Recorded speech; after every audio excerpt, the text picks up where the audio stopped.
Women of Northwest Ohio Spotlights are made possible in part by a gift provided by Dr. Douglas and Suzanne Neckers, who recognize and celebrate the contributions of the area's important women. The child of pioneer homesteaders, Myna Reece Hanna spent her childhood on a ranch in Nebraska. After attending Oberlin College, she moved to Wood County in 1895 to teach in the Liberty Township schools.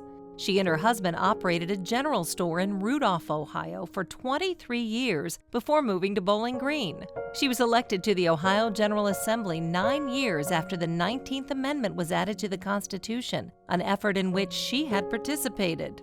Myrna was the first woman to represent Wood County and served 2 terms from 1928 to 1932.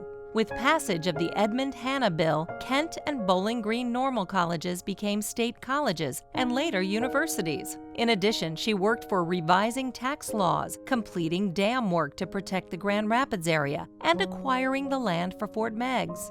In 1959, Bowling Green State University trustees voted to rename the campus's elementary school classroom building in her honor. I'm Chris Peterson. Women of Northwest Ohio is a co-production with the League of Women Voters of Bowling Green, the Perrysburg area, and Toledo-Lucas County, and made possible in part by a gift provided by Dr. Douglas and Suzanne Neckers. Being involved makes our democracy work.